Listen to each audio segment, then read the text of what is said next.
Alright guys, so in the Dragon Ball Super Moro arc, at the end of it, we seen Oob saving Goku with his god power, and his god power was truly immense, and it was really intense as well.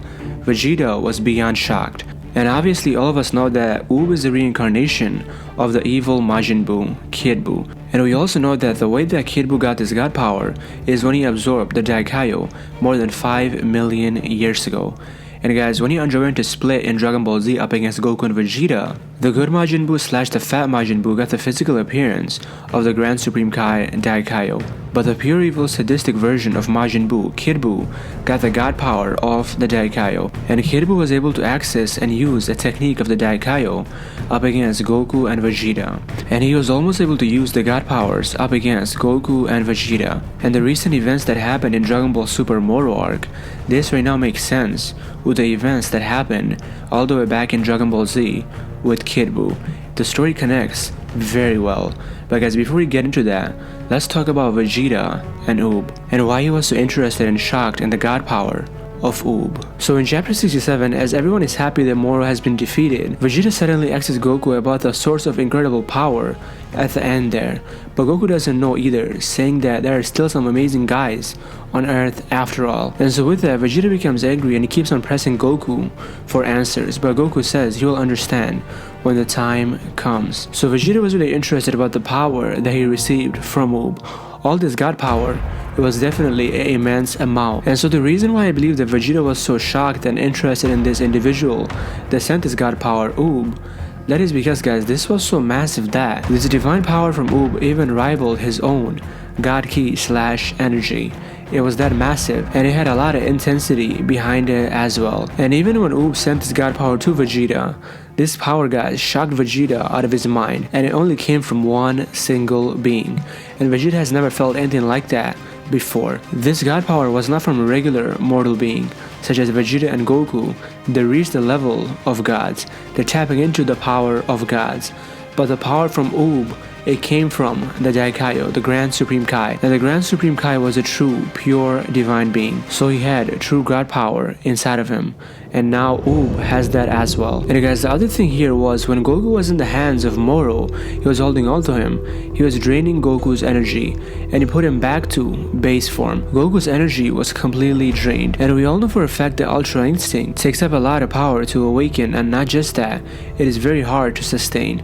Meaning guys, it takes ridiculous amounts of energy every single second the Ultra Instinct is being used. So once again, Moro was sucking the energy out of Goku. But with the divine power from Oob, it was so great that it was able to power back up Goku back into mastered Ultra Instinct. When you really think about it guys, it is truly mind-boggling. It was once again able to power up Goku back into mastered Ultra Instinct, and that is truly a scary amount of divine godly power. See guys, Oob right now is something, but compared to Goku and Vegeta, right now he's nothing. He's nothing compared to what they know and the skills that they possess, and also pure fighting as well. He might have the god power, but he does not know how to use that power. He doesn't know how to fully utilize that power just yet. He doesn't even know how to fight just yet. And when Oob was sending out his god power to Goku with the help of the Daikaio, Oob had no idea what was going on. He was genuinely clueless, and it seemed like up until that point he had no idea that this kind of power, this kind of divine power was inside of him, that he has access to this level of power. And he only discovered this right now because the Grand Supreme Kai showed him how to do this, showed him how to access this power. He showed him the way. And so guys, with that, now let's go all the way back to Dragon Ball Z, the battle between Kid Buu and Goku Vegeta. And when Kid Buu was taking on Goku and Vegeta, he had god power inside of him. But the thing was, he just did not know that he had god power in him. And so when Kid Buu destroyed Earth guys, he was in outer space. He was blown into pieces, but he was able to regenerate back into his normal form. And as we all have seen, seconds before Earth's complete destruction, the Supreme Kai came and took Goku, Vegeta, Dende, and Mr. Satan to the world of the Kais. And the Supreme Kai used the instant transmission to do all that. And once again, right after Earth was destroyed, Majin Buu was regenerating himself. And at that time guys, he sensed life somewhere else. And with that, he was suddenly able to use the instant transmission. And as Goku, Vegeta, Dende, and the Supreme Kai were seeing all this, they were shocked out of their mind, because Kid Buu should not be able to do this just like that.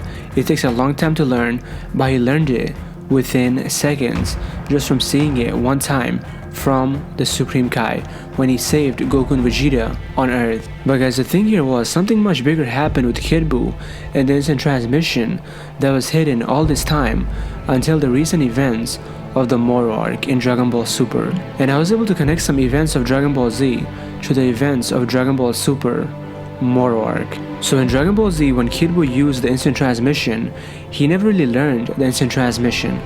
All he did was just see it in action. And so with that, he got really interested in it.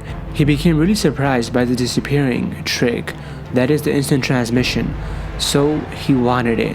And so with that, he looked into the memories of the Daikaio that was inside of him, absorbed inside of Majin Buu. And so in Dragon Ball Super, in the beginning of the Moro arc, the Daikaio was going up against Moro in outer space.